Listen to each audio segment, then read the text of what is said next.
Bugün 19. yüzyıl Kürt tarihinde gerçekten önemli bir noktaya odaklanıyoruz. Şeyh Ubeydullah Nehri'nin isyanı. Hem Osmanlı'ya hem de İran'a karşı. Evet, oldukça kritik bir olay. Elimizdeki kaynaklar da bunun modern Kürt milliyetçiliğinin ilk ciddi işaretlerinden biri olduğunu söylüyor. Amacımız da bu konuyu sizin için ana hatlarıyla, önemli noktalarıyla geniş bir özet halinde sunmak. Kesinlikle. Bu olay sadece yerel bir isyan değil aslında. Dediğiniz gibi kaynaklar bize gösteriyor ki Kürt milleti fikri ilk defa bu kadar net siyasi bir taleple ortaya çıkıyor bu hareketle. Peki, kimdi bu Şeyh Ubeydullah? Neden böyle bir başkaldırıya girişti? İşte bu sorular önemli. Şeyh Ubeydullah kimdi? Onu bu adıma iten sebepler nelerdi? Ve tabii sonuçları ne oldu Kürtler için? Gelin bakalım beraber. Başlayalım o zaman. Şeyh Ubeydullah kimdir? Şöyle bir bakınca 1820'ler galiba, Nehri doğumlu, yani bugünkü Hakkari civarı. Evet, 1825 veya 26 diye geçiyor bazı kaynaklarda. Nakşibendi tarikatının Halidi kolundan çok güçlü bir dini lider ama aynı zamanda siyasi nüfuzu da var. Babasından gelen bir etki alanı da var sanırım. Aynen öyle. Hem Osmanlı hem İran tarafındaki Kürt aşiretleri üzerinde ciddi bir ağırlığı olan bir isim. Yani hem dini hem siyasi bir figür. Peki böylesine etkili bir isim neden iki büyük imparatorluğa birden kafa tutuyor?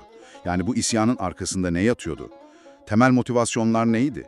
Birkaç ana neden sayabiliriz aslında. Birincisi merkeziyetçilik politikaları.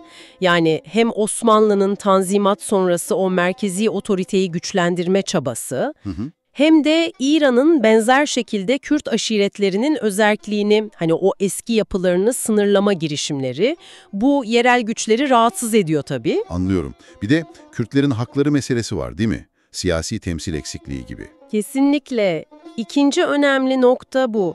Her iki imparatorlukta da yeterli siyasi temsil yok, haklar tanınmamış. Şeyh Ubeydullah da hem dini kimliği korumak istiyor hem de Kürtlerin ayrı bir halk olarak varlığını. O meşhur mektup var değil mi? Doktor Cochrane'a yazdığı. Evet. 1880'de yazıyor Amerikalı bir misyoner. Orada çok net ifadeler var.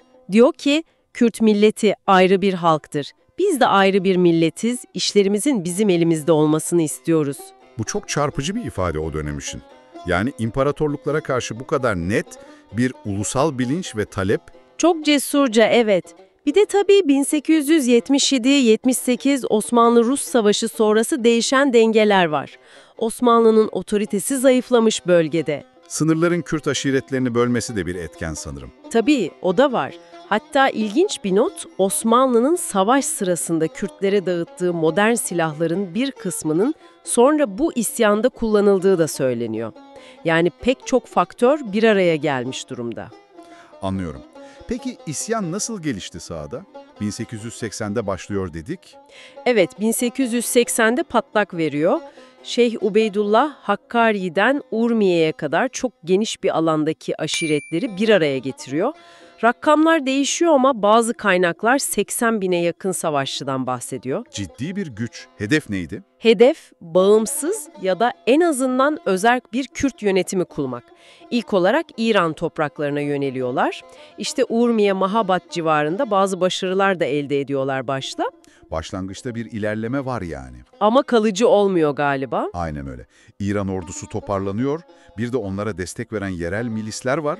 Kaynaklarda Hristiyan milislerin de adı geçiyor. Onların direnişiyle duruyor ilerleyiş. Peki Osmanlı'nın tavrı ne oluyor bu sırada? Osmanlı başlangıçta biraz bekle gör politikası izliyor gibi. Belki İran'a karşı bir koz olarak bile düşünüyor olabilir. Ama işin rengi değişiyor. Neden değişiyor? Çünkü hareketin kendi topraklarına sıçrama potansiyeli var. Bir de batılı devletlerden baskı geliyor. Sonuçta Osmanlı da İran'la işbirliği yaparak isyanını bastırmaya yöneliyor. Anladım. Ve sonuçta isyan bastırılıyor. Evet, 1881'de Şeyh Ubeydullah Osmanlılara teslim oluyor. Önce İstanbul'a getiriliyor, sonra Hicaz'a sürgüne gönderiliyor. Oradan bir ara kaçıp Nehriye'ye dönüyor ama tekrar yakalanıyor.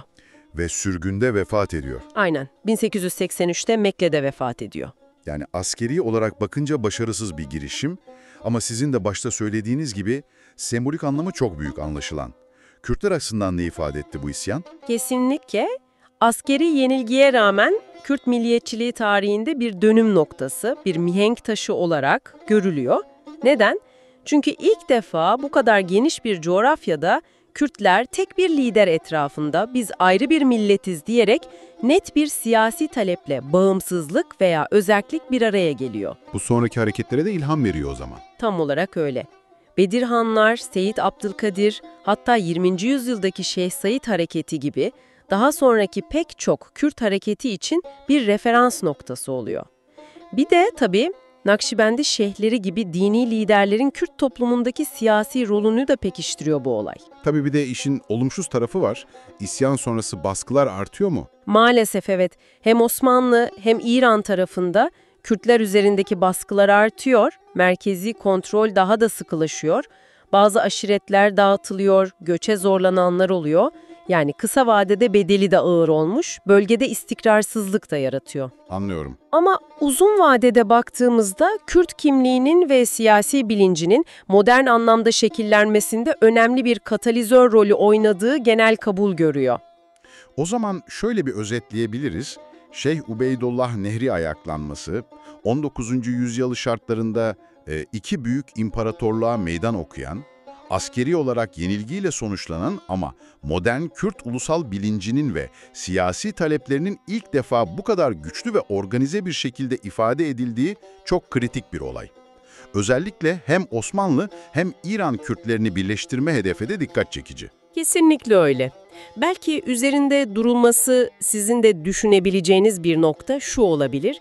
Şeyh Ubeydullah'ın bu stratejisi, yani hem o güçlü dini kimliği, Nakşibendi şeyhi olmanın getirdiği karizma ve ağ, hem de giderek belirginleşen o etnik ulusal kimliği, hani ayrı milletiz vurgusunu birleştirmesi, bu durum acaba kendisinden sonraki Kürt siyasi hareketlerinin karakterini, kullandığı yöntemleri ve karşılaştığı zorlukları ne ölçüde etkilemiş olabilir? İlginç bir soru. Dini ve ulusal kimliğin bu birlikteliğinin sonraki yansımaları. Evet, bu kaynakların ötesinde üzerine kafa yormaya değer bir nokta gerçekten.